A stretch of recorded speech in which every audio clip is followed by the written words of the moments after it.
deja aquí todavía en la nube.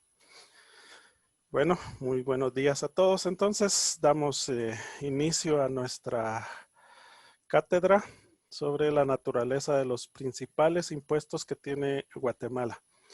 Y cuando nosotros hacemos la comparación entre Guatemala y los países centroamericanos y países como México y el sur de América, vamos a ver que la mayoría de países utilizan más los impuestos indirectos. Y hay una razón exclusiva por los cuales se utilizan esta clase de impuestos.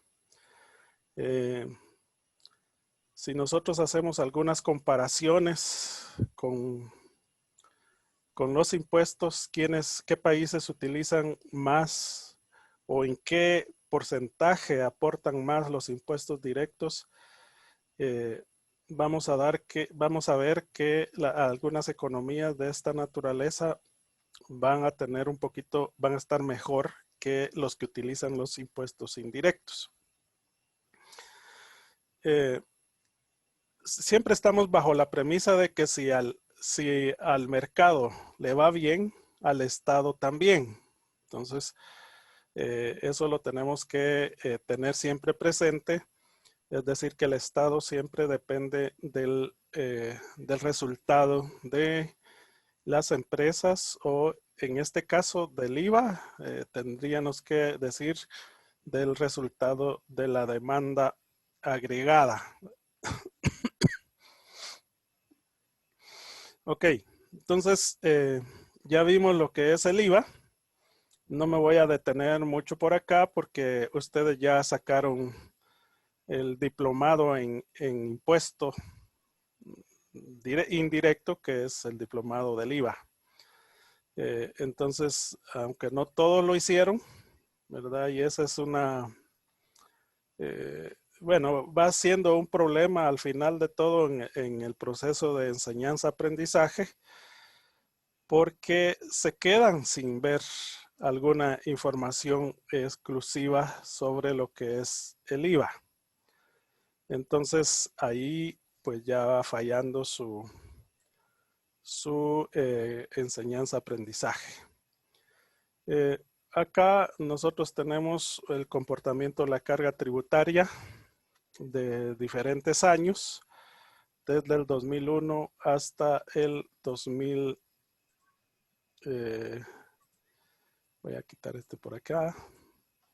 Hasta el 2010. El 2020, inclusive, ¿verdad? Aquí todavía no hemos terminado el 2020, pero ustedes pueden ver la carga tributaria de Guatemala.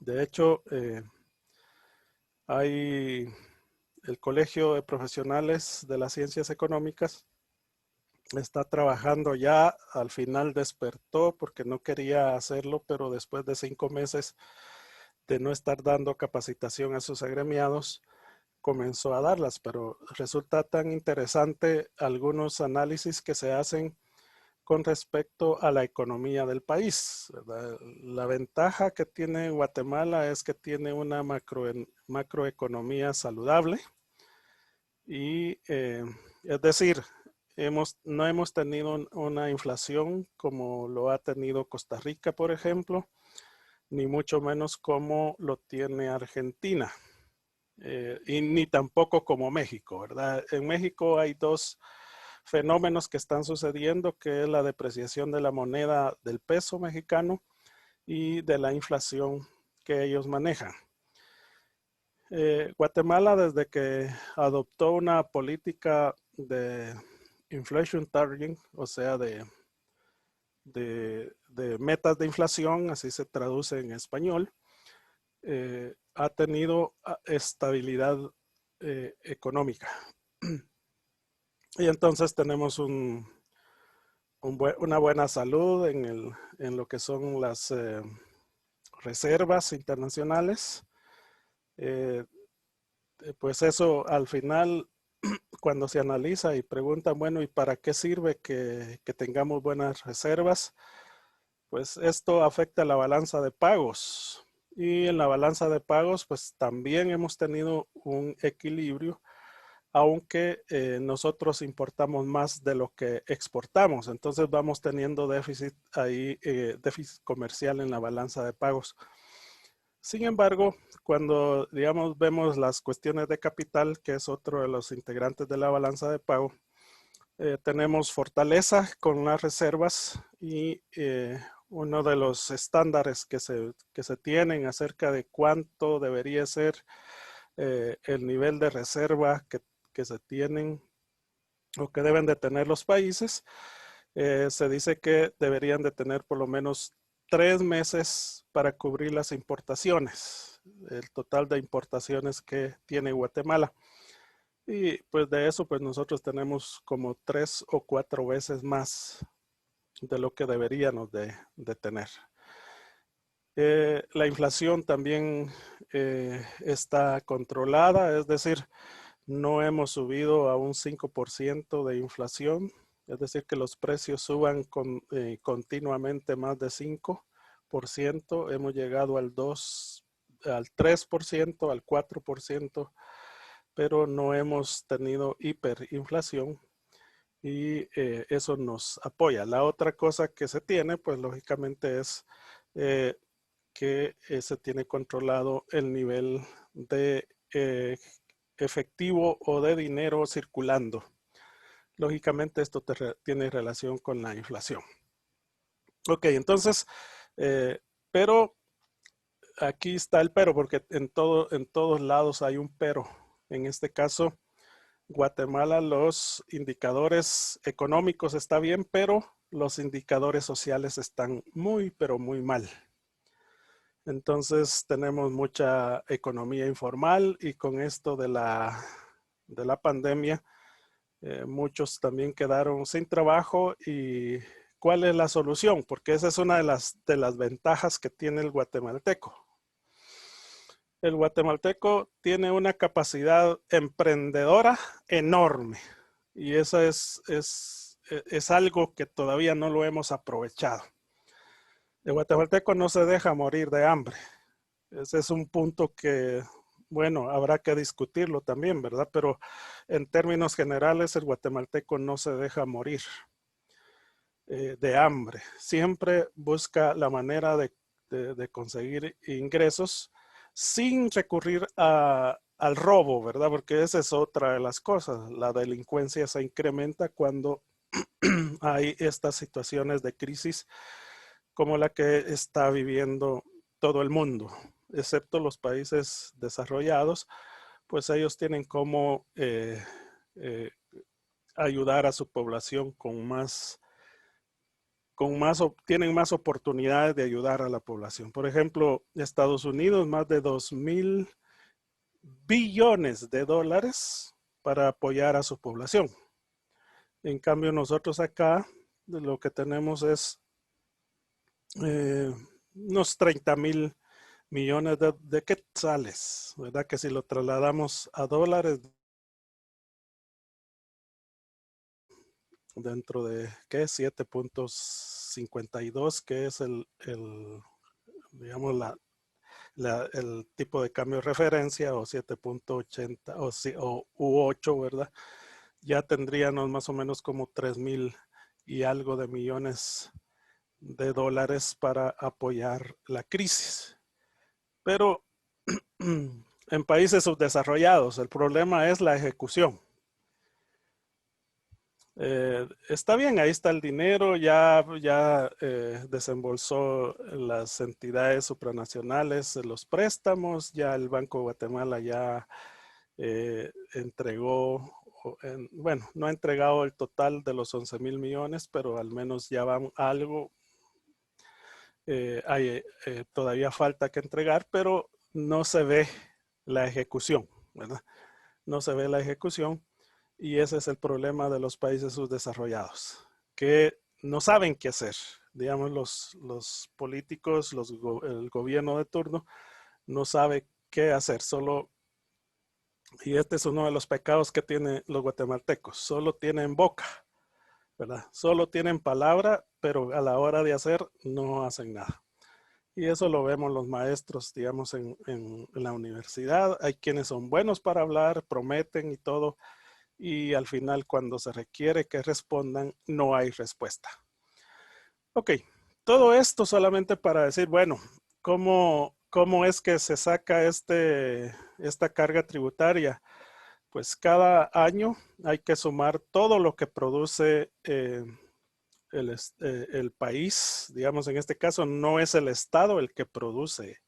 El que produce, ustedes ya saben, son ustedes, son las empresas, nada más. Y ahí el Estado no produce absolutamente nada. Bueno, produce eh, enojo, ¿verdad? Porque debería de ser efectivo y eficiente para ejecutar cada programa que se tiene. Pero aquí llega el mes de diciembre y hasta diciembre están comprando todo, entonces compran lo que solo hacen el gasto, ¿verdad? Y uno no sabe si de verdad compran. Y entonces ese total se divide entre el valor de la recaudación de cada año, ¿verdad? El Producto Interno Bruto versus el total del valor recaudado. Y entonces sale este porcentaje. Empezamos en el 2001 por el 12%, una carga tributaria que sube en el 2002 casi al 13%. Tenemos carga tributaria, por ejemplo, en el año 2007. 2007 subió a casi 14 y digamos es lo que más hemos tenido. Es donde mejor le fue al Estado, recaudó más de lo normal. El año 2019 llegamos al 12.5% según esta gráfica y en este momento vamos por el 5.6%. Disculpe. Sí, Hans. Es- Al menos a mí no me está apareciendo la presentación. No te está apareciendo. Ok, vamos a salirnos de aquí. Oh, muy bien, vamos a ver. ¿A todos no les aparece? No, Sí, Lick. Lick, a todos. Liz no aparece. Yo tampoco, Lick. Muy bien. No me dicen ustedes cómo estamos. Ok, vamos a cerrar este para poder empezar de nuevo. Entonces aquí vamos a ver si logramos cargar la presentación. Tenemos que cargue. Ok, ahora sí la pueden ver. ¿Aló? No, Lick. Aún no. Todavía no. Ok, ¿qué estará pasando por acá? Miremos. Vamos a hacerlo como se ha hecho normalmente para poder ingresar.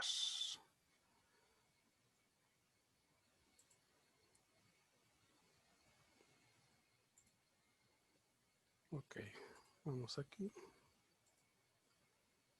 Vamos presentando. Y ahí. Ya, Lick. Ahora sí, Lick. Sí, listo, ahora sí. Muy bien. Entonces vamos a ir a donde estábamos platicando, que es precisamente en esta gráfica. En esta gráfica. Hoy sí miran la gráfica.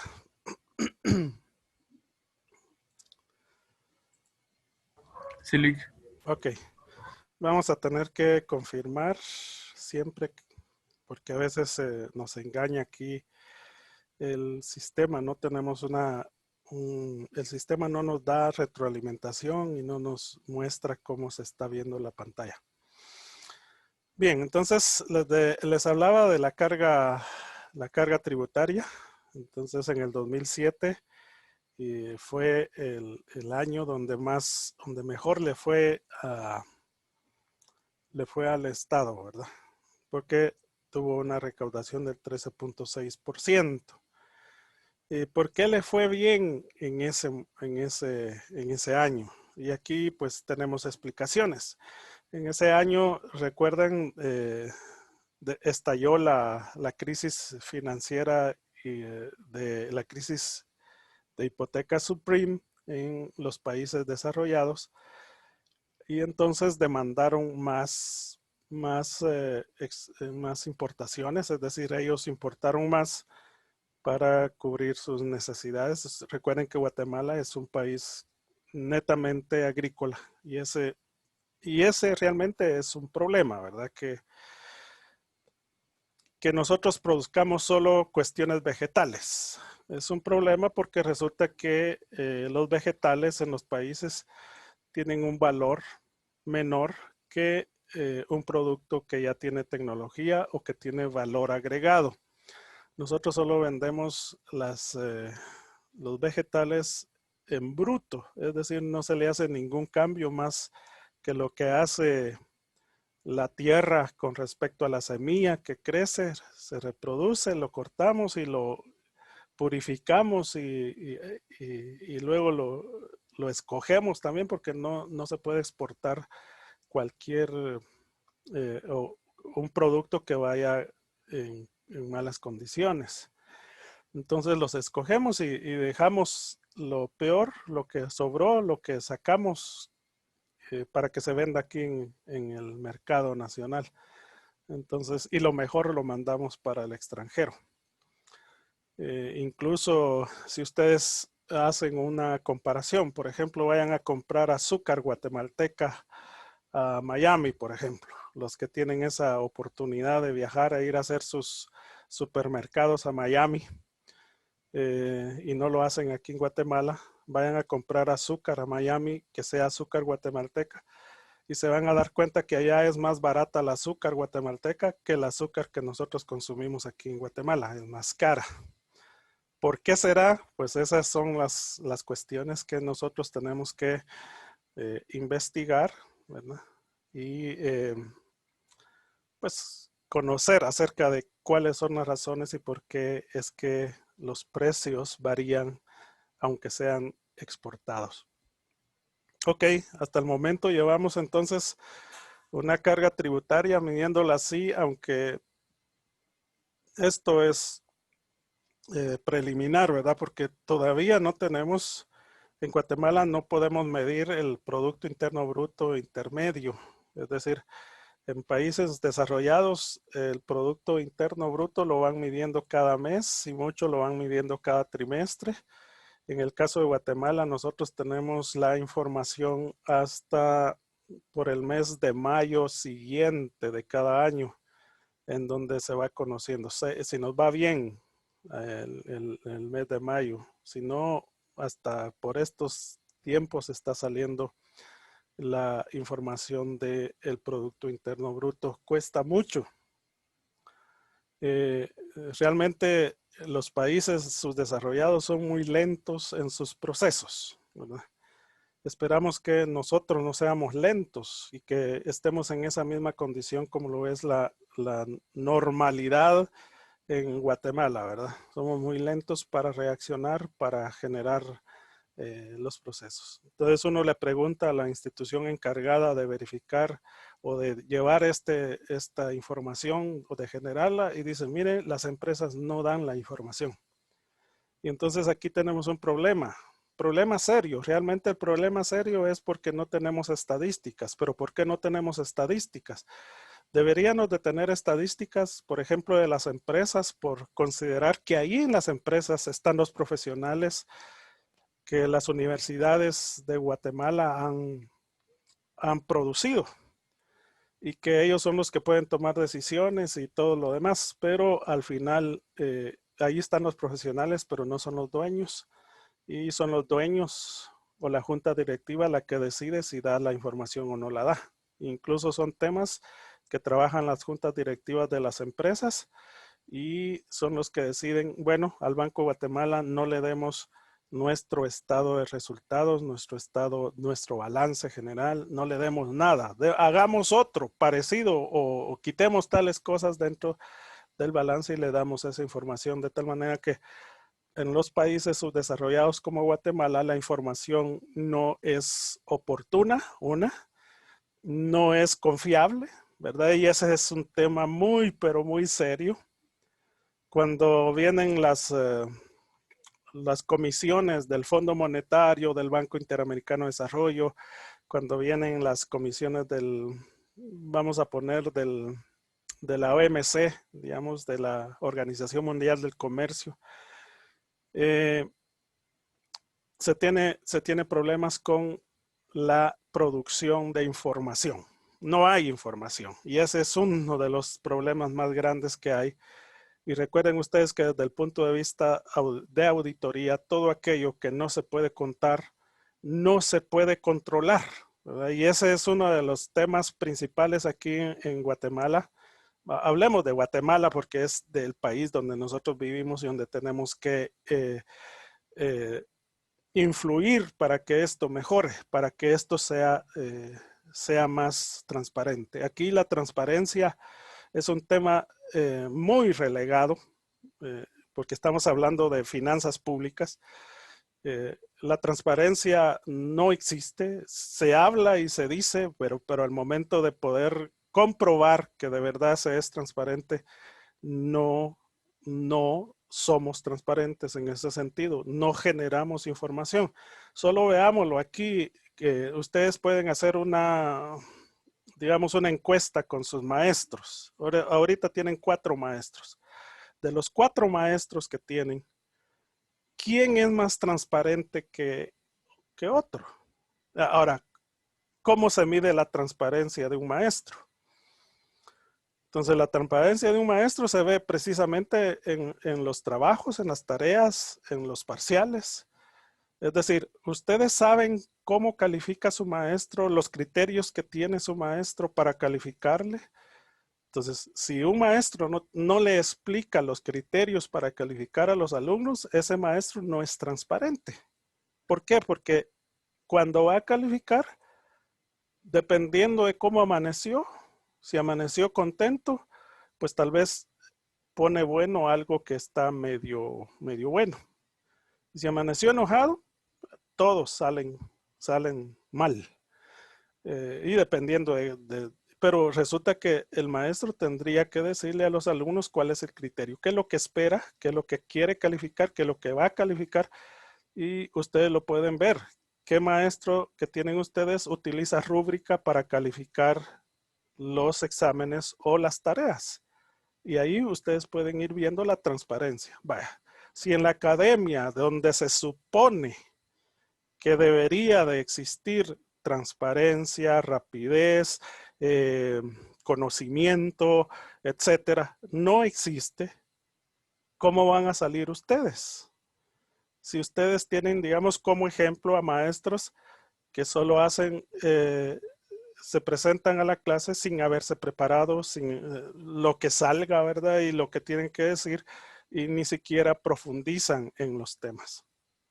Entonces ahí, este resultado lo que tenemos de Guatemala. Guatemala no es transparente, digamos, su presidente no es transparente, su ministro de Economía no es transparente, su ministro de Finanzas no es transparente, todo lo tratan de esconder. Y vean, uno de los temas más candentes digamos, desde el punto de vista de la carrera que ustedes tienen, que es auditoría. Ustedes quieren ser auditores y por eso están luchando, ya van adelante, ya pasaron de la mitad, ya van más cerca del final que del inicio. Y entonces, ustedes saben que la contabilidad es la herramienta más potente que se tiene para hacer control, ¿verdad? Y ustedes van a ver la contabilidad del Estado.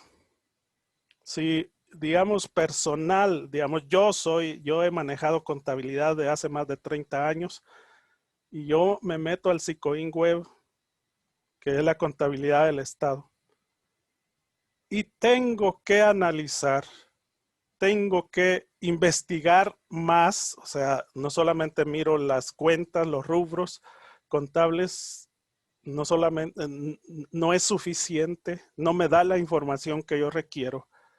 Y entonces hay que investigar más. Pero ¿qué de aquellos que son perezosos para investigar? Se quedan hasta ahí. Y la información que da el Sicoin Web no es correcta, ¿verdad? Tiene un sinfín de integraciones. Ya vamos a trabajar un poquito de esto porque necesitamos ahondar precisamente en la administración pública que nosotros tenemos en Guatemala. Porque si yo no lo hago como maestro, ustedes van a creer que la situación en Guatemala está mal, pero no tenemos evidencia. La cosa aquí es que como contadores necesitamos evidencia. No solamente tenemos que hablar por hablar como hacen los políticos, ¿no? Entonces acá tenemos un 5.6, eso es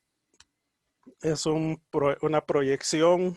Los datos, ustedes saben que los datos, ya dijimos, no son confiables y todo esto pues nos genera tormento a la hora de tomar decisión. Y les contaba entonces que cuando vienen las comisiones, por ejemplo, el Fondo Monetario tiene su artículo 4, es un artículo donde el Fondo Monetario tiene que evaluar la economía, la situación del país, porque es parte, eso lo hace el Fondo Monetario a todos sus miembros, a los que son parte del grupo que formaron el Fondo Monetario, y uno de los objetivos es evaluar la situación económica, financiera y social del país que pertenece. Y Guatemala pertenece al Fondo Monetario, por lo tanto, el artículo 4 de la Constitución del Fondo Monetario pide que hagan evaluación del país. Y cuando viene el problema es que, digamos, si hablamos de la deuda externa o deuda interna, por ejemplo, Finanzas tiene un total, una cantidad de deuda externa y el Banco de Guatemala tiene otra. Y por ahí, digamos, Ejeplan, que tiene que recaudar alguna información, tiene otra información. Y por ahí el INE, que tiene que ver con algunas cuestiones de deuda externa y le piden la información, le da otra. Ustedes como contadores públicos y estudiantes de auditoría, cuando una persona, ustedes le piden una información, les da una, y después va a otro lado y le piden la misma información y les da otro valor. ¿Qué piensan ustedes acerca de esa actitud, de esa forma de responder? Es algo inaudito. Entonces, no se espera que la información varíe de una cantidad en un lado, otra cantidad en el otro. Entonces, cada quien está manejando sus propias cantidades, incluso en el Estado. Entonces, y hay empresas también así, ¿verdad?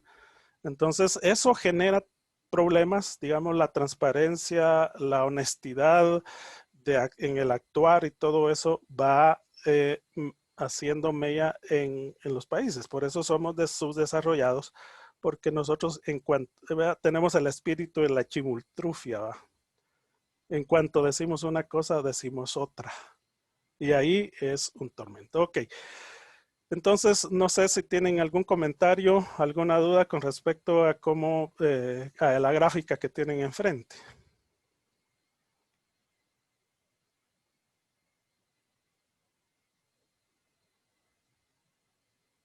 ¿Están ahí? Nolik. ¿No hay? Hans. Muy bien. Ok.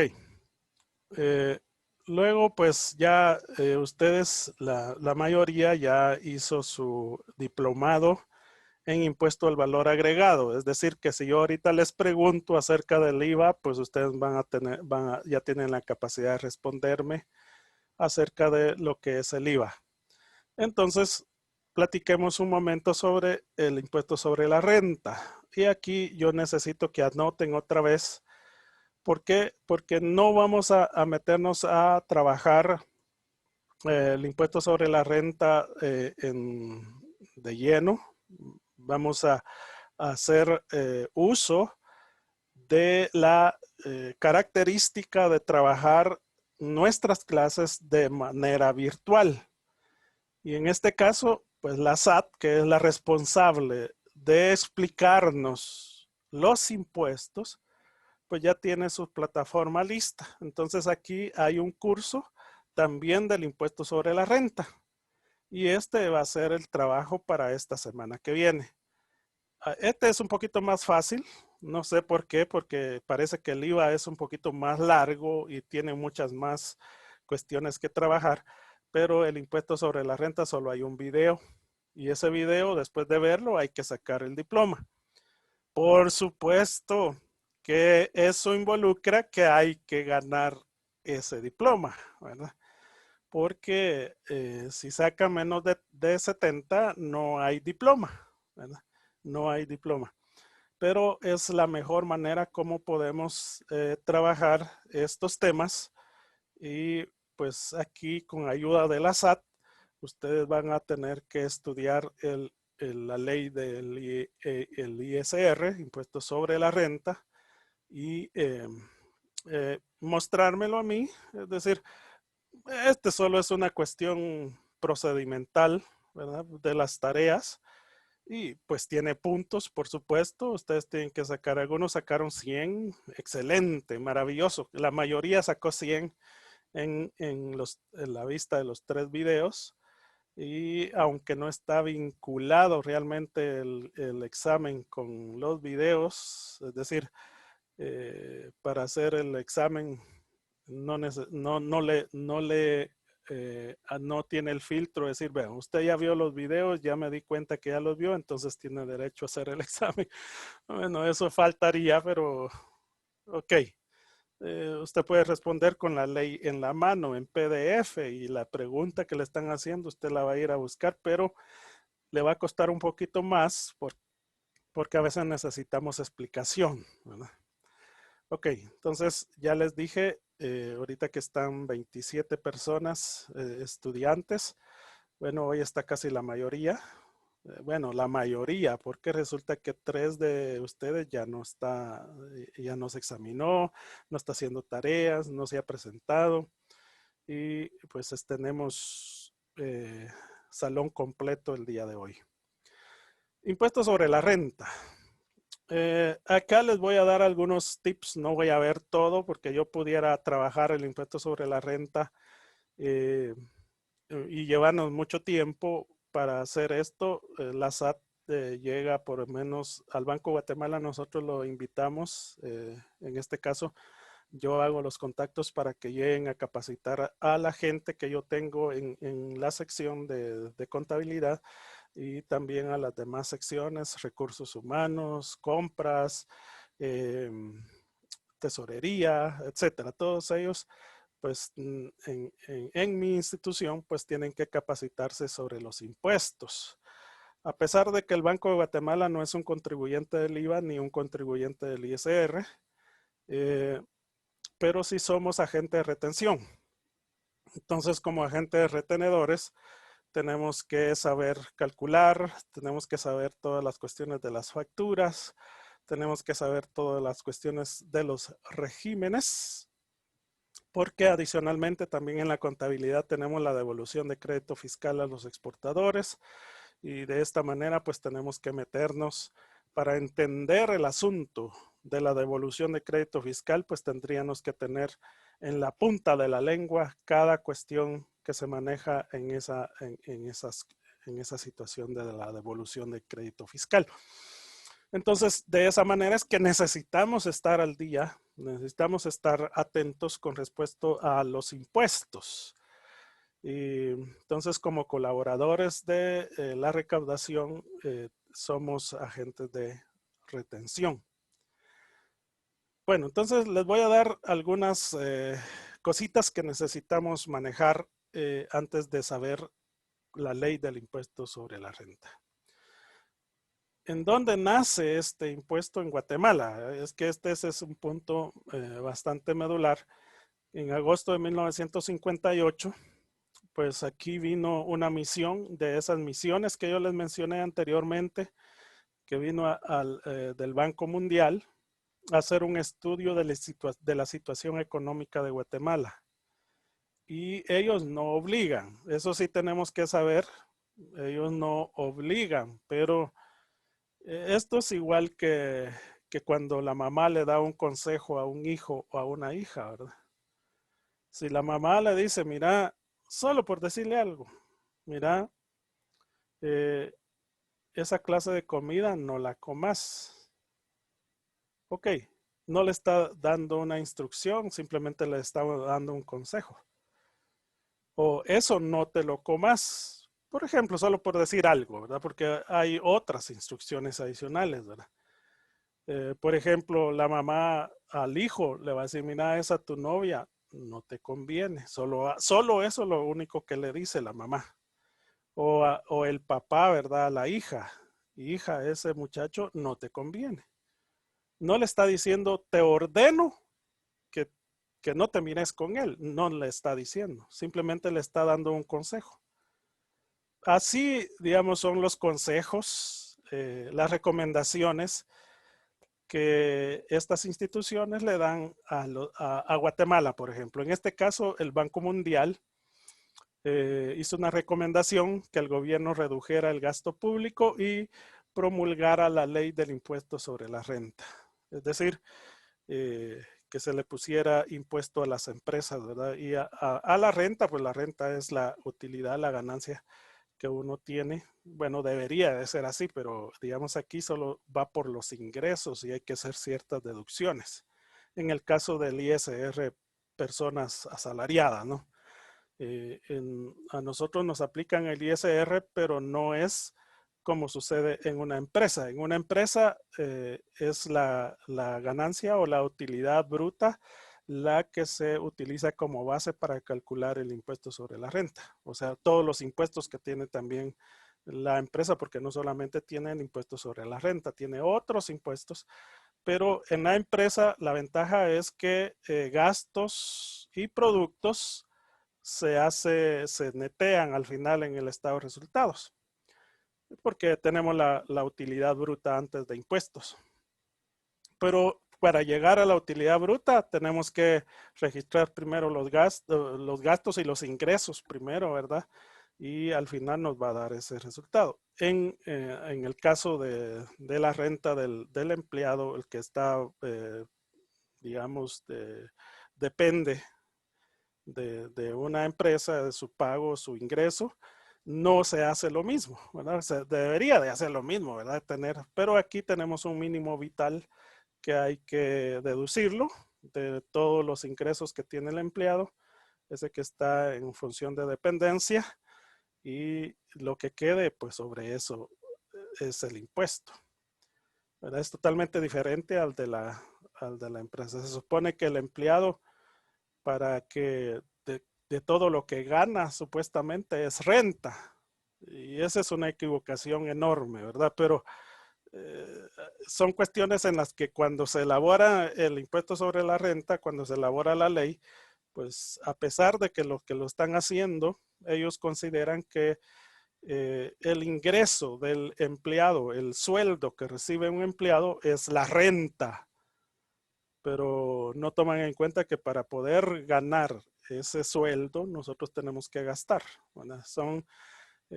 Digamos, es el espíritu crítico que necesitamos que nuestros alumnos de la Universidad Mariano Gálvez tengan, porque lo primero, como auditores, ustedes tienen que saber que las cosas no las están haciendo bien, hay algo que se debe de mejorar, y ese espíritu es el que ustedes tienen que tener siempre. No van a llegar a hacer una auditoría y dicen, aquí esta empresa sí lo hace todo bien. Jamás llegaría un profesional que ha salido de la Mariano Gálvez con ese pensamiento. Siempre el pensamiento que lleva es, bueno, aquí hay cosas que las están haciendo mal, de acuerdo con los estándares internacionales, algo están haciendo mal, o de acuerdo con la ética, algo está sucediendo mal, y ese es el espíritu que yo quisiera que ustedes tuvieran, y eso es lo que realmente les pongo en los exámenes para que ustedes puedan tener ese espíritu de crítica que es necesario que todo profesional lo tenga. Entonces, ya criticamos, digamos, el aspecto del impuesto sobre la renta sobre la persona individual. Y luego, pues también podemos hacer críticas con respecto a el ISR, el impuesto sobre la renta sobre la empresa. Y acá en Guatemala, cuando nosotros hablamos sobre el impuesto sobre la renta, nosotros tenemos, digamos, la historia. En este caso, por ejemplo, en 1958, pues aquí vino el Banco Mundial, le recomendó al gobierno que redujera el gasto público y además que promulgara la ley del impuesto sobre la renta, porque en Guatemala no se tenía. Aquí había libertad, digamos, venía una empresa y no tenía impuestos, bueno, tenía otros impuestos, pero no el impuesto sobre la renta. Y entonces la producción era más, ¿verdad? Los costos marginales eran un poquito más altos. ¿Por qué? Porque no se incluía el impuesto que había que pagar. Bueno, pero en este caso aparece ya, digamos, Guatemala tuvo que... Es que la pregunta aquí es ¿por qué en todos los países del mundo existe una asociación de empresarios? En este caso se llama CACIF. En este momento, cuando el Banco Mundial, por eso el CACIF odia al Fondo Monetario, odia al Banco Mundial, odia al organismo de comercio internacional, digamos, es lógico, uno lo puede ver desde el punto de vista de que si yo fuera empresario y alguien más viniera a recomendarle a Guatemala establecer impuestos. Entonces aquí el CACIF dice, los sectores de la economía privada adversamos el sistema contributivo progresivo en un país, y aquí califican a Guatemala como no capitalizado, porque ello tiende a destruir la actividad y el incentivo de obtener más utilidades. Y ahí sigue, va. Pedía que la reinversión fuera totalmente deducible del pago del impuesto. Esto es una publicación del 7 de diciembre de 1960. Siempre va a ser así. Digamos, en una democracia normalmente es así. Una de las cosas que tenemos que aceptar es que en ningún país del mundo, excepto los países centralizados como Cuba, como Corea del Norte, como China, pues digamos que no hay impuesto, porque resulta que, por ejemplo, en Cuba no hay impuestos.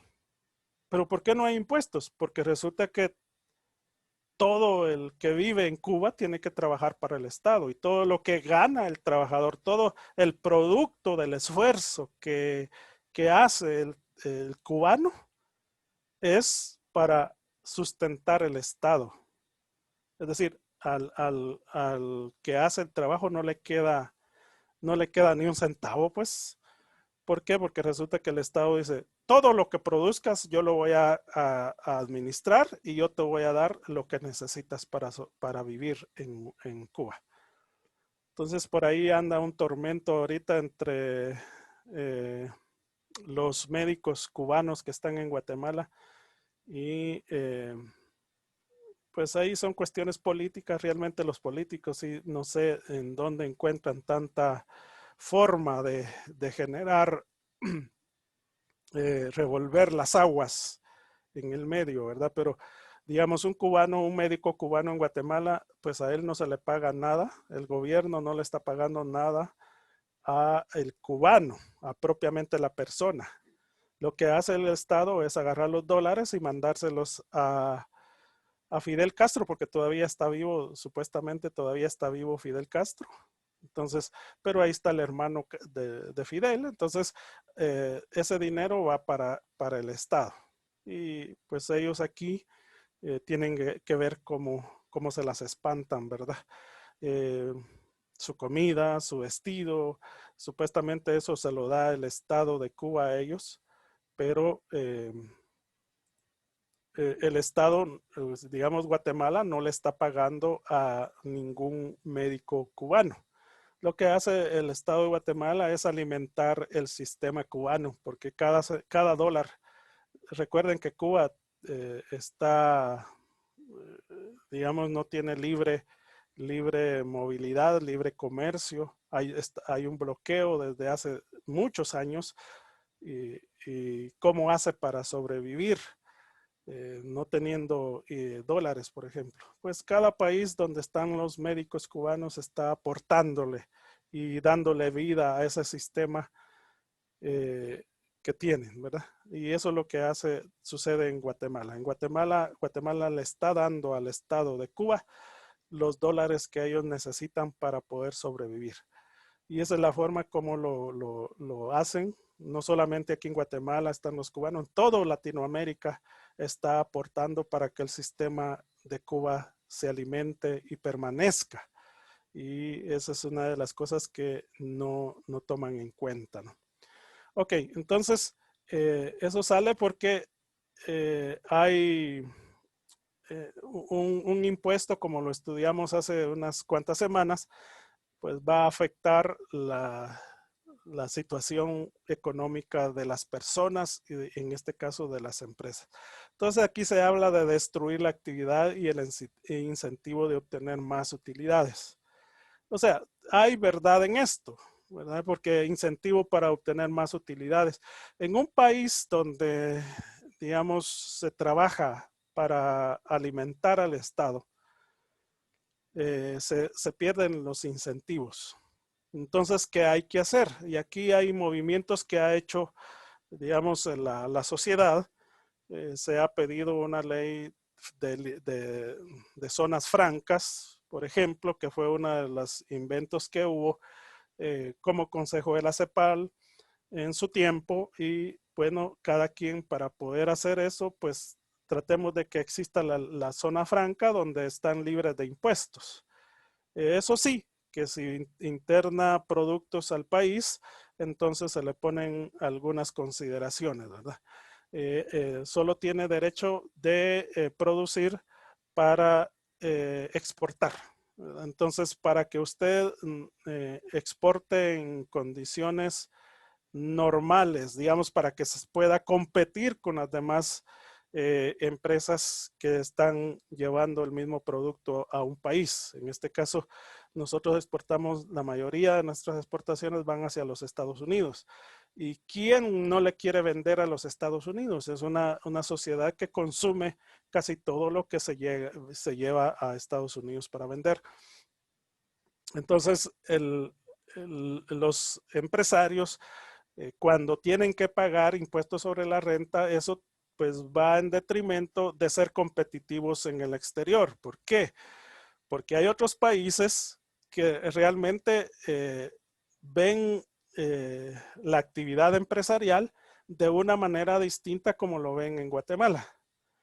Por ejemplo, hay países como Colombia, por ejemplo, para empresas tecnológicas, 7 años sin necesidad de estar en una zona de libre comercio, sin estar en una zona libre de impuestos, 7 años trabajando duro mientras se pues logra madurar, digamos, el negocio, están exentos del impuesto sobre la renta. Y lógicamente eso se llaman incentivos a obtener utilidades. Y eso pues en Guatemala no sucede, sucedió mucho tiempo antes. La mayoría de empresas antañas que están en Guatemala precisamente vinieron exentas de impuestos. Digamos desde la conquista, desde la colonia, Guatemala, pues realmente si ustedes en la historia no lo van a ver así, pero hay que conocer mucho más de la historia que tenemos escrita. Porque resulta que Guatemala se independizó, digamos Centroamérica se independizó, pero ya no éramos queridos por España. Es decir, en lugar de que Centroamérica estuviera aportando a España, España tenía que aportarle a Centroamérica. Entonces ahí como que no éramos muy queridos porque no estábamos produciendo casi nada. Miren, desde la colonia, desde antes de que vinieran los españoles a conquistar Guatemala, ya éramos así, ¿verdad? No teníamos nada que dar. Aquí no existía oro, por lo tanto solo había en México, había allá por el sur de América. Y entonces, pues aquí Centroamérica no tenía nada que dar. Entonces, bueno, si se van a independizar. Es más, los independizamos, ¿verdad? ¿Por qué no la independencia en Guatemala fue nada más de trámite, ¿verdad? Y desde entonces no entregábamos casi nada a los reyes de España. Y seguimos en la misma, casi en la misma situación. Entonces aquí algo ha sucedido porque no generamos, digamos, el incentivo para generar más utilidades como que no existe. Y ya el sábado pasado hablamos de algunas cuestiones como las creencias, que son las que detienen ese incentivo para obtener más utilidades. Entonces, veamos que siempre va a ser así. Eso es la dicha de la democracia. En un país donde es centralizado, ahí no se vale decir nada, ¿verdad? Simplemente aceptarlas o salirse. Entonces, lo que está sucediendo, por ejemplo, en Taiwán ahorita, ¿verdad? China ha puesto una ley y la ley de control, y entonces, como resulta que había muchas manifestaciones, los jóvenes estaban levantándose porque querían libertad y China no se los daba, tuvieron problemas muy serios, entonces pusieron la ley. Entonces viene la ley y ya es control, ya está todo controlado y mucho más control de lo que tenía, y muchas empresas que se habían ido a formarse en Taiwán, principalmente de los Estados Unidos, Canadá y Europa, están yéndose de Taiwán. ¿Por qué? Porque resulta que ya no se puede trabajar, ¿verdad? Ya no se puede. ¿Por qué? Porque el control realmente limita el incentivo a producir, el incentivo a crear. Por ejemplo, China tiene grandes inversiones en la computación cuántica. Digamos, ahí son miles de millones de dólares que se están invirtiendo en la investigación cuántica. Y también lo mismo en Europa, y lo mismo está haciendo Estados Unidos.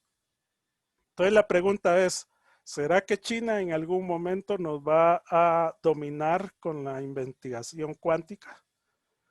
Veamos el problema del Huawei. Yo he visto por ahí un Huawei que se conecta, pero el problema de Huawei es precisamente que el Huawei está ya hecho para navegar o usar la velocidad del 5G, ¿verdad? Esas comunicaciones, y pues la computación cuántica pues está, el peligro que se tiene es que todas las encriptaciones que actualmente se tienen con esta forma que tenemos ahorita, lo que sucede es que se van a eliminar todas esas seguridades que están puestas en lo cuántico, ya trabajando por los bits, los qubits, ¿verdad?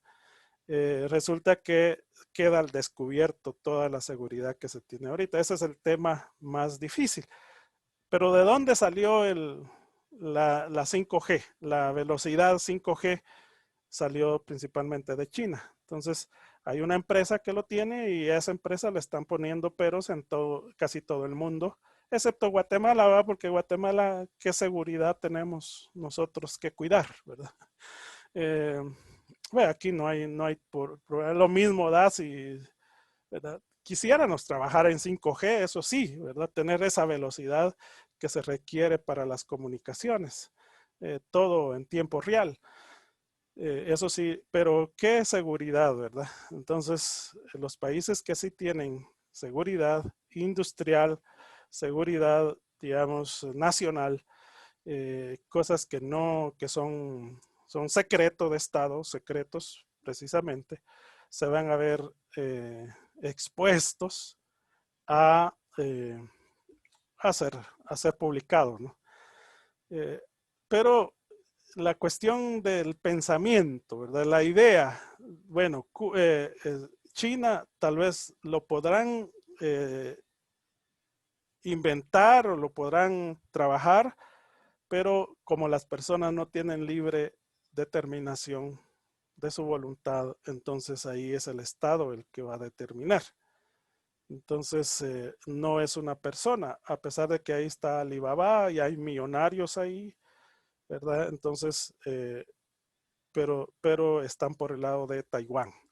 Ok, dejemos eso, ¿verdad? Porque resulta que en el caso de Guatemala, pues tenemos muy poco que trabajar en ello, ¿verdad? Nosotros somos ni siquiera consumidores porque, ¿verdad? Estamos en una situación distinta. El decreto 1559 de ley del impuesto sobre la renta fue promulgado por el legislativo el 24 de noviembre de 1962. Vean cuántos años pasó para que se estableciera el decreto, desde el momento en que se recomendó hasta el momento en que se estableció una ley. Según el texto, la ley entraría en vigencia el 1 de julio de 1963. Pero ahí hubo luchas que no se lograron. La escala impositiva era progresiva. Desde el 5%, si el total de la renta imponible era de 1,000 quetzales anuales, hasta el 37% sobre una renta imponible de $500,000 de quetzales. Ok, traje esto para hablar de lo siguiente. Dijimos que afectaba, digamos, a las personas, afectaba a las empresas imponer un impuesto. Ahora, véanlo desde este punto de vista que tenemos ahí. Ya sabemos que el impuesto sobre la renta es una ley progresiva. ¿Qué significa progresiva? A ver, para que no se me duerman. Alguien que tenga ahí presente qué significa que una ley es progresiva. ¿Aló? Si no, ya se me durmieron, peor en este frío que hay, todos enchamarrados ahí en la cama con su computadora encendida. ¿Aló? A ver, Lady. Sí, tal vez que va aumentando a cada cierto tiempo el impuesto, ¿no? Vamos a ver, muy bien, Lady. Veamos a alguno más que quiera refutar la idea de Lady o proponer una nueva.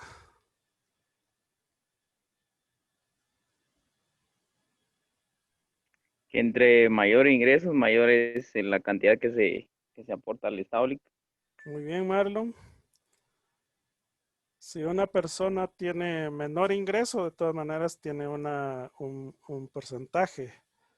Y si tiene mayor ingreso, el porcentaje cambia. ¿Será así? Veamos qué dicen en el chat.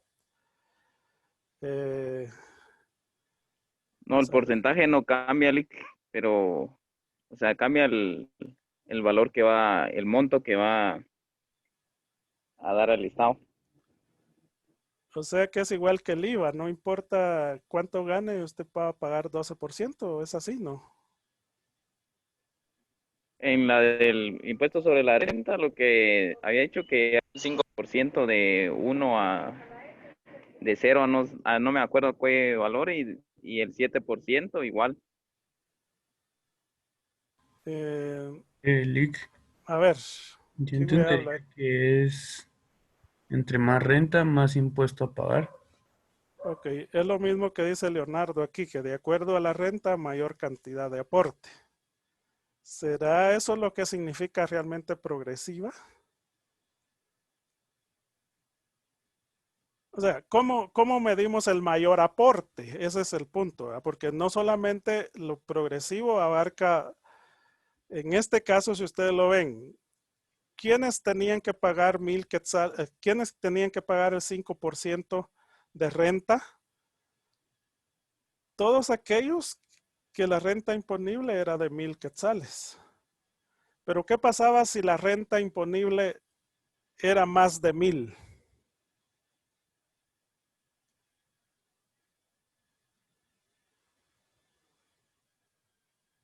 ¿Cambiaba el porcentaje de aplicación?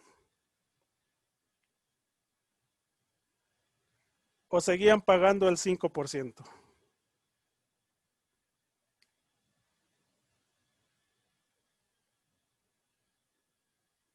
A ver, argumentenme por ahí. Tienen la libertad. Nadie los va a castigar.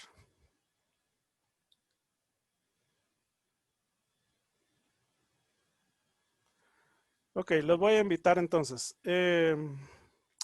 Traten de explicarme lo que tienen enfrente, que dice la escala impositiva era progresiva, coma.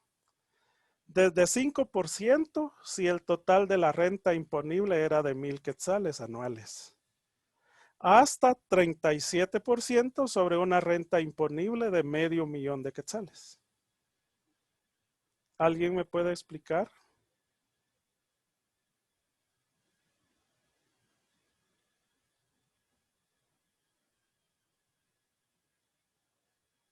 ¿Qué significa? ¿Qué significa que es progresivo? Licenciado, A ver, Ley. pues por lo que entiendo, lo que está reflejando en la presentación es que dependiendo de la renta, así se iba a colocar el impuesto. Un ejemplo, como que iban a sacar un promedio y me imagino sobre eso se iba a calcular si le tocaba el 5, 6, 7, 8 hasta el 37%, dependiendo de su renta. renta. Ujú. Muy bien, por ahí vamos, pero digamos, vamos a quitar la palabra promedio, porque porque aquí es totalmente objetivo, ¿verdad? Yo voy a tener mi estado de resultados y resulta que la renta imponible, es decir, la renta bruta, o que conocemos nosotros como la renta antes de impuesto, si la renta antes de impuesto no llegaba a 1,000 quetzales, entonces solo pagaba el 5%. Si se pasaba de 1,000 esa renta y llegaba a, digamos, 600,000 quetzales de renta, entonces pagaba el 37%. Es que eso es lo que significa cuando es una renta progresiva. Es decir, no solamente podemos decir, mire, entre más renta tiene, más paga. Sí, pero entre más renta tiene, paga más porque la tasa que se le va a aplicar también es más alta, ¿verdad? En el caso del impuesto sobre la renta que tenemos ahorita, hablemos sobre la renta que trabajamos los que están en dependencia. Si pasa de 300,000, digamos hasta 300,000 quetzales de ingreso, paga un porcentaje. Si pasa de 300,000 de ingreso, pues se le va a agregar un porcentaje adicional a eso que va más allá de los 300,000. O sea, solo quiero que tengamos claro qué significa una renta progresiva. No solamente podemos decir que el que gana más, paga más. Porque eso se podría interpretar de la siguiente manera. Ok, alguien que gana 1,000 paga 5%. Y alguien que gana 30 millones paga 5%. Al final de todo, si comparamos la renta, vamos a ver que el que gana menos paga menos y el que gana más paga más, sin modificar la tasa. Pero en este caso, progresiva significa mucho más, ¿verdad? Es decir, por eso que el impuesto sobre la renta es un impuesto sobre el que sabe hacer las cosas, el que sabe ganar más, el que tiene, digamos, el que encuentra los mejores costos marginales, el que encuentra la estrategia de venta, el que es más buzo para trabajar, para vender, para cobrar, para todo lo demás, a ese hay que castigarlo. Eso es lo que significa progresiva. Se le castiga más porque resulta que en este caso aquella empresa que tenía más de 500,000 quetzales de renta bruta, no se le aplicaba el 5%, se le aplicaba el 37%.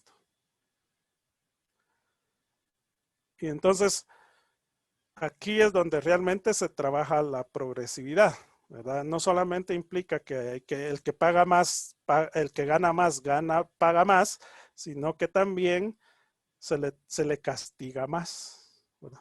La tasa no es la misma como el IVA, porque ahí se conoce como es un impuesto regresivo. ¿Por qué? Porque resulta que alguien gana 1,000 quetzales al mes y compra un jabón, paga el mismo impuesto de IVA que el que gana 100,000 quetzales al mes va a pagar, y si compra un jabón, va a pagar lo mismo que pagó el que gana 1,000. Entonces ahí se le llama regresiva. Y en este caso es progresiva porque no solamente paga más el que gana más, sino que adicionalmente paga más porque se le aplica otra tasa. Entonces a esto se le conoce como, digamos, un efecto que desincentiva el trabajar más. Vean, yo los invito a que investiguen, digamos, la estructura de impuestos que tienen algunos países, porque esta política, ya veremos más adelante, hablaremos sobre la política fiscal. Las cuestiones tributarias,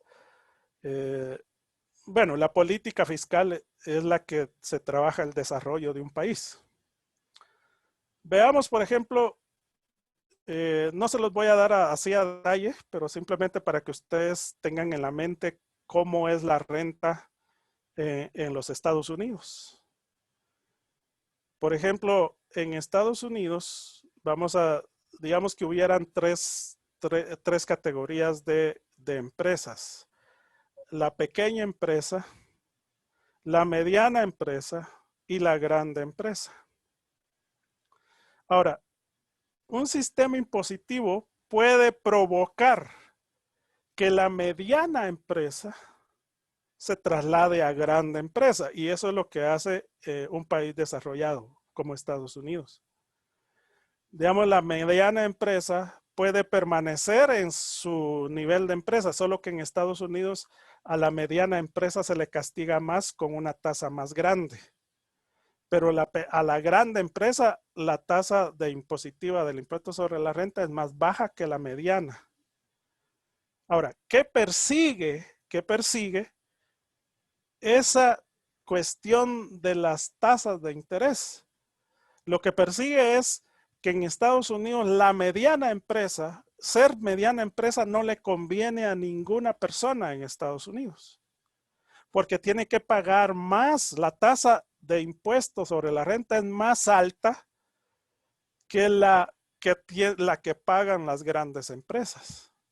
Digamos, hay como 10 o 12% dependiendo de cómo esté.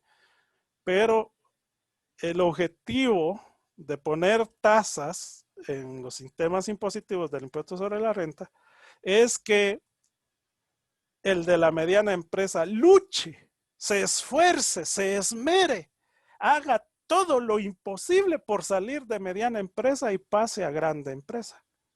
Porque el impuesto es más barato si es grande. Entonces, eso es por el lado positivo. Veamos el lado negativo, que es la parte donde los países subdesarrollados se van. Por ejemplo, si yo sé, suponemos que la tasa, aquí no está la tasa, la podemos investigar, pero supongamos que la tasa de 37% se aplica a aquellas empresas que tienen una renta de 500,001. Digamos, si ya llegó a 500,001, ya me imagino al contador de esa empresa que llega a 500,001. Vos por 1,000 quetzales vamos a pagar 37%. Miremos cómo hacemos que haya de 500,000 para abajo, ¿verdad? Los dueños y el contador, ¿verdad? Platicando ahí. Mira, si declaramos, ¿verdad? Ya me imagino el contador de la empresa llegó con la junta directiva y les dice, miren señores, fíjense que nosotros en este año vamos a tener que pagar 37% porque tenemos una renta de 500,001. ¿Cuál sería la mentalidad de un directivo? Y supongamos que antes de 500,000 la tasa sea 30%. Entonces, por 1,000 quetzales que declaremos, vamos a pagar 37%. Entonces, ya me imagino recibiendo la instrucción el contador, mira, algún gasto o un ingreso por ahí, busquémosle la manera de que sea menos de 1,000. ¿Por qué? Porque pagando 37% vamos a dar más al Estado y pagando el 30%, digamos, supongamos que esa es la otra tasa inferior, vamos a pagar 30%. Entonces, hagamos lo menos. Busquemos la manera, ¿verdad? Donde el auditor de SAT no puede encontrar nada, ¿verdad? En ese tiempo era rentas internas, ¿verdad? Que el auditor no va a encontrar nada. Y ahí empiezan toda esa manera de no pagar el impuesto que se requiere, que es, ¿verdad? Y hay especialidades en este punto, ¿verdad? Ustedes pueden ver la publicidad de las empresas de auditoría que dice, mire, si usted quiere pagar lo que... Bueno, hay quienes son más drásticos y más al hueso de una vez, ¿verdad? Pague el impuesto que debe pagar, no pague más, ¿verdad?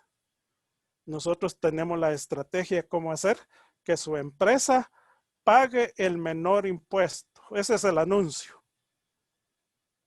Si ustedes quieren especializarse en eso, pues lógicamente tienen que entrar a este curso, ¿verdad? Tienen que tenerlo porque de aquí nacen las ideas, cómo trabajar que se pague menos impuestos, ¿verdad? Y así se trabaja en una mentalidad subdesarrollada. A diferencia, como ya les puse, ¿verdad? Que la mediana empresa quiere ser grande empresa porque estando en la mediana empresa paga más, entonces es una manera de incentivar. Por eso la política fiscal es la política que ha fallado en Guatemala. La política económica ha hecho todo lo que está de su parte para que haya estabilidad de precios, para que exista, digamos, las condiciones económicas suficientes para que el desarrollo despegue. Pero la que realmente ha fallado en Guatemala se llama política fiscal, que es la que tiene que fomentar el desarrollo del país. Ya les mencioné cómo pueden hacer para que las empresas vengan. Si tan solo, digamos, el presidente Yamatei la semana pasada, cuando habló, invitó a los países, a las empresas, a los que tienen dinero en el exterior que vengan a Guatemala a invertir, que se les abre la puerta.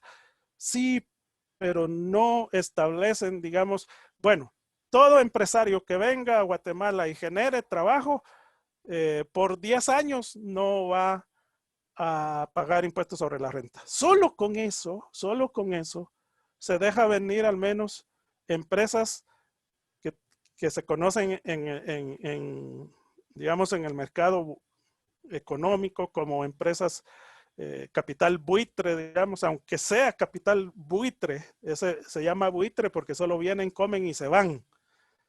Pero digamos, el anuncio que hizo el presidente no tiene ningún sentido en el hecho de que no se le está dando incentivo a la empresa. ¿Cómo van a cambiar de la noche a la mañana esta ley, verdad? Y bueno, no es esta, sino la que tenemos actualmente.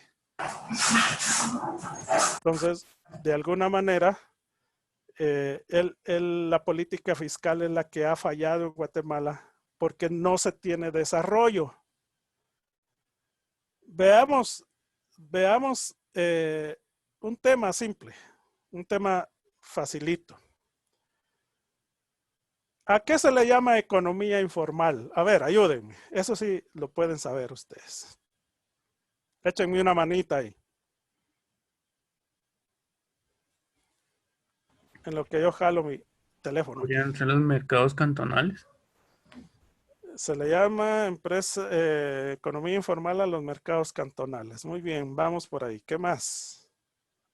Googleenlo, no importa. Agarren ahí su teléfono o su compu, depende de dónde estén conectados. Y googleen, ¿qué es economía informal?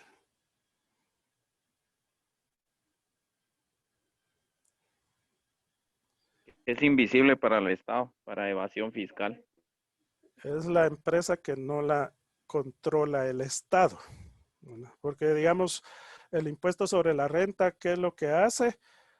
Pues todas las empresas tienen que registrarse, tener un número de identificación tributaria, ¿verdad? Luego, como dice el instructor ahí del curso del IVA, adherirse a un regímenes, ¿verdad? Adherirse a un régimen de impuestos. Y la economía informal, las empresas informales carecen de control, ¿verdad? Digamos, los mercados cantonales al menos tienen un control. ¿Por qué? Porque es el municipio que cobra por cada metro que ocupa la persona que va a vender ahí. Al menos hay un pago que hace el que está en ese puesto. Pero ustedes van, por ejemplo, hoy ya no hay la Sexta Avenida, por ejemplo, ya cambió. La 18 calle ya no mucho, pero todavía está la 18 calle, que son ventas informales. El mercado del Guarda, por ejemplo, continúa en su forma. Tenemos, digamos, esos focos de economía informal.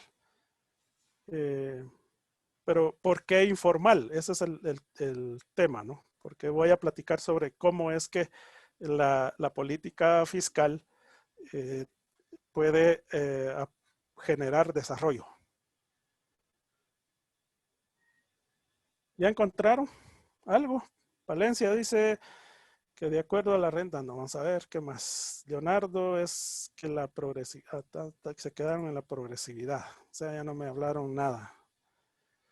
De la informalidad.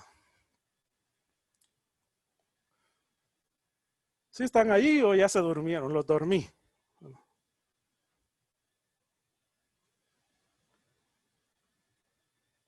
No, Lick.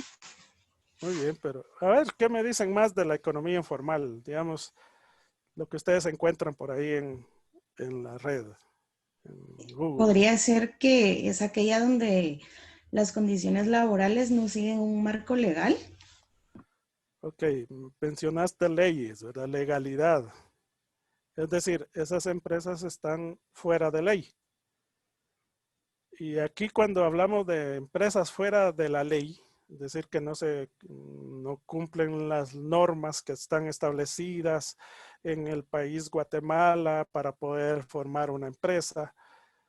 Y vean hasta dónde llega, digamos, la cuestión tributaria con respecto a la política fiscal. Digamos, ahí hay un divorcio muy grande entre la Superintendencia de Administración Tributaria y los que toman las decisiones con respecto a la política fiscal. Porque cuando hablamos de finanzas públicas, deberíamos de entender que son integrales, es decir, trabajan en común acuerdo. Y aquí lo que nosotros vemos es un divorcio entre la SAT y el Ministerio de Finanzas Públicas, que es el que elabora la política fiscal. Y a pesar de que el ministro es parte del equipo directivo de la SAT, de todas maneras, ahí hay un divorcio entre las leyes tributarias y las decisiones que se toman de política. Y esa es una de las principales razones por la que Guatemala estará sumido en el subdesarrollo, porque es la política fiscal la que tiene que promocionar el desarrollo. Es la política fiscal la que ha fallado en Guatemala, y digámoslo claro y pelado, que la que genera la política, el desarrollo de un país son las políticas fiscales. Lógicamente, aquí Guatemala hemos tenido política económica estable, se ha trabajado, se ha luchado para que exista una política económica.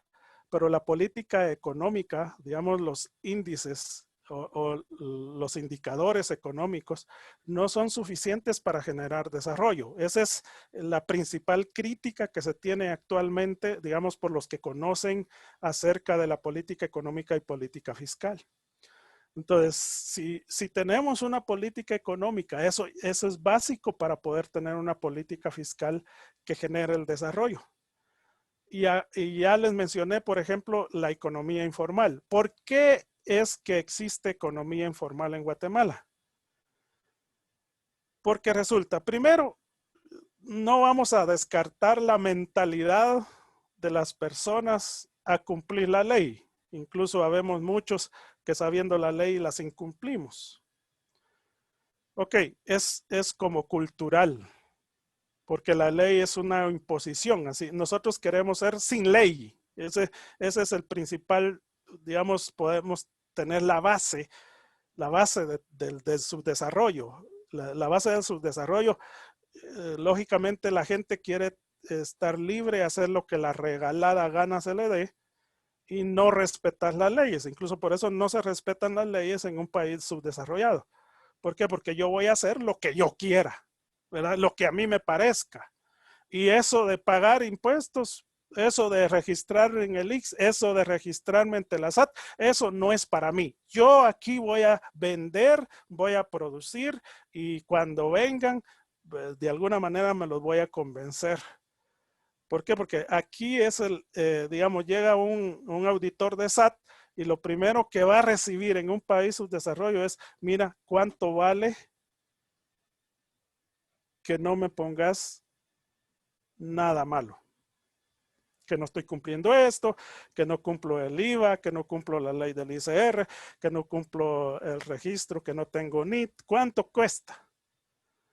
Y el trabajador de la SAT que tiene, digamos, un analista, eso lo pueden ver ustedes digamos, en la ley de transparencia, pide que cada institución del Estado pueda publicar los sueldos y salarios que devenga cada persona. Entonces, ustedes entran a la SAT y van a encontrar que un analista, un asesor, un auditor, analista, gana entre 9,000 y 11,000 quetzales, dependiendo la posición que tenga. Ok, 9,000 quetzales, pero ustedes saben que en un país subdesarrollado, la mentalidad es, bueno, tengo 9,000 de ingreso, 9,000, voy a gastar 10,000, ¿verdad? 10,000 esperando que me den mi aguinaldo. Entonces, la gente en un país subdesarrollado gasta todo lo que ingresa. Esa es una de las características. Y el ASAT sabe que tiene necesidad, ¿verdad? Tiene que comprar su iPad, una nueva computadora. ¿Cómo hace? No le alcanza, no ahorra, no tiene. Ok, ¿cuánto me das? Tanto, ok. Hace un mamarracho ahí, hace su informe y tranquilo. País subdesarrollado, ¿no? Y sigue la informalidad. ¿Por qué? Porque este círculo vicioso se alimenta de uno con otro. Y es ahí donde primero tenemos que cambiar. Entonces, por eso existe la informalidad. Y por otro, pues no vamos a dejar por el lado del empresario, ¿no? Las empresas. Ya ven ustedes cómo gritan y cómo brincan, ¿eh? Cuando hay un impuesto. Por supuesto lo tienen que hacer, se tiene el derecho, ¿no? Y por un impuesto progresivo como es este, un impuesto progresivo lo que hace es desincentivar obtener mayor utilidades. ¿Por qué? Porque entre más gano, más pago. Entonces, ¿cuál es digamos, la idea de una mentalidad subdesarrollada? Porque aquí también no vamos a decir que los empresarios tienen una mentalidad progresista, una mentalidad de ideas geniales y van. No, también tienen, a pesar de que son empresarios, pero tienen una mentalidad de su desarrollo. Y la mentalidad de su desarrollo es, aquí en Guatemala no podemos invertir más porque resulta que si invertimos más, pagamos más. Y entonces quedémonos ahí, con lo que tenemos es suficiente, ¿verdad? Mejor vayámonos a otro país, pongamos otra empresa por allá, pero que aquí en Guatemala se quede lo normal. Aquí no hay que mover nada, simplemente paguémosle al Estado lo que hay que pagar, porque si ganamos más, vamos a pagar más, la tasa va a ser más alta, etcétera, etcétera. Y estamos manteniendo esta retahíla de haraganes que están ahí en el Estado. Ok. Mentalidad de su desarrollo, todos, tanto los...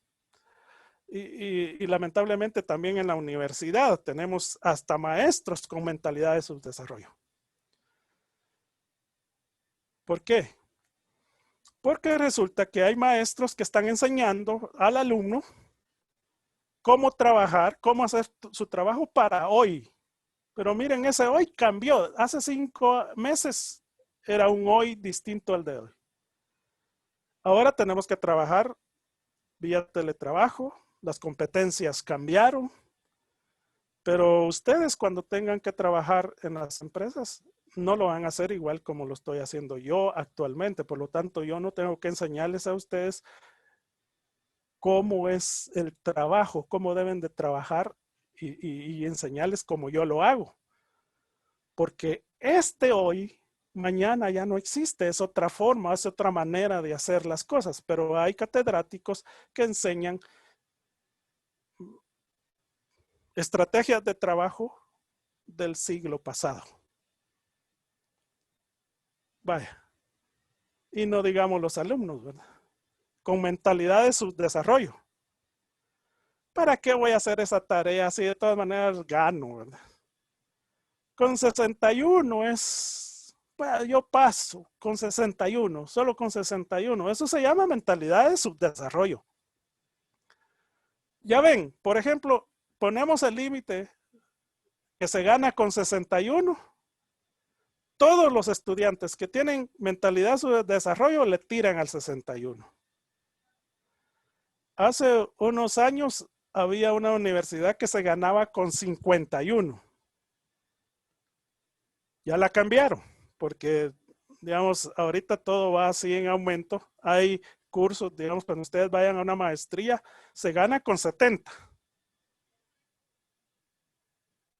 Es decir, van poniendo más alta. Pero la mentalidad de subdesarrollo es con 51 gano, con eso es suficiente. Se llama mentalidad de subdesarrollo. Y es peor, o es peor, dijeran, cuando el alumno dice, lo vuelvo a llevar el otro año. ¿Qué importa si la universidad está allí? Nunca se va a ir. Es más una mentalidad mucho más, esa está debajo de la tierra, ¿verdad? Entonces, si esa mentalidad de la que estoy platicando lo vamos al lado empresarial, pues muchos piensan así. Por eso es que tenemos grande cantidad de economía informal en Guatemala. El 70% de la población de Guatemala está en la informalidad. Ahora, como ya vimos, ¿verdad? Que hay condiciones, hay características de un sistema de impuestos donde debe de haber flexibilidad y facilitación. Y entonces aquí es donde ya viene la parte del Estado, que es lo que estamos hablando en finanzas públicas, la parte del Estado. Existe economía informal porque hacer trámites en la SAT, que es donde se comienza la formalidad, el registro mercantil, donde hay que ir a registrar la empresa, mi negocio, es un registro. Luego hay que inscribirse, perdón, hay que inscribirse en la SAT. Luego hay que, si tenés más de 5 trabajadores, hay que inscribirlos en, miren hasta dónde llega, porque debería ser a partir de un trabajador, pero aquí está normado que a partir de 5 trabajadores ya tiene que inscribirse al IX. Y ya tiene que pagar la seguridad social, tanto patronal y el trabajador tiene que pagar también su parte laboral. Y no sé, algunos de ustedes tal vez no pasaron lo que yo pasé, pero yo trabajé cuando era estudiante, trabajé en una fábrica de pisos y éramos 8 trabajadores. Y recuerdo cuando el dueño de la empresa nos reunía y nos decía, miren, fíjense que vino un inspector del IX y quiere que nos afiliemos al IX. ¿Qué piensan ustedes? Esa era la pregunta. Y entonces, todo con mentalidad de su desarrollo. ¿Ustedes creen que tienen la capacidad de pagar? En ese tiempo había que pagar el 4%. Y había que irlo a pagar al IX, o que él lo tenía que descontar. Tenía que organizar su empresa, tenía que llevar un control, tenía que llevar contabilidad. Y eso ya no le gustó, al empresario no le gusta, al emprendedor no le gusta. Tener que llenar todos esos deberes formales que se llaman, ¿verdad? En lo que es lo tributario, ¿verdad? Deberes formales. No les gusta. Y a nadie le gusta. Y a esa se llama mentalidad subdesarrollada. Entonces aquí a veces hay que obligar. Ok, entonces por esa razón y otras más es que tenemos subdesarrollo, porque también la empresa, ya les dije, la forma de pensar de la empresa, pues lleva esto a eso. Ok, como ya vamos a ir terminando, les dejo ahí lo que es la tarea para poder trabajar, terminar este tema. Este va a ser un poco más fácil, solo que es un poco más difícil, ¿verdad? Así que tengan cuidado. Ya califiqué, la mayoría tienen 100 ahí en el diploma, porque esas son las condiciones. Solo suba el diploma y que tenga fecha, porque esa es la condición, que tenga fecha de esta semana para que sea válido, si no se le castiga. Ahí está la rúbrica para que ustedes se puedan guiar, es decir, la rúbrica sirve para que ustedes sepan cómo va a calificar el catedrático, es decir, cuáles son los criterios del catedrático. Eso se llama transparencia. Cuando a un catedrático ustedes le entregan su tarea y no saben cómo va a calificarla, el catedrático puede hacer lo que la regalada gana se le dé. La rúbrica para el catedrático es una camisa de fuerza, se tiene que adaptar a ella porque uno mismo lo hace. Y si uno cuando está calificando mira que algo no está bien, pero que no está en la rúbrica, no puede decirle te voy a poner menos, porque la rúbrica no lo decía. Bueno, y eso lo tenemos que aprender si queremos ser globales. Bueno, la educación global es esa relación que hay entre el catedrático y el alumno. El alumno sabe perfectamente cómo se le va a calificar y el maestro sabe cómo va a calificar. No se va a andar inventando algo en el camino cuando esté. ¿Por qué? Porque también esa es una mentalidad de su desarrollo. Improvisación. Se llama improvisación. Y mucha gente en Guatemala improvisa. Y ese es un tema muy peligroso, hacer improvisaciones. Es decir, obvian la planificación, obvian la programación, obvian la estructuración, porque digamos en Guatemala por eso le llaman chapín. Chapín es aquel que chapucero, ¿verdad? No se especializa en nada, simplemente todo lo puede hacer y lo hace, como salga. Ok, veamos a ver si hay alguna retroalimentación de parte de ustedes para mí. Voy a dejar de grabar para que ustedes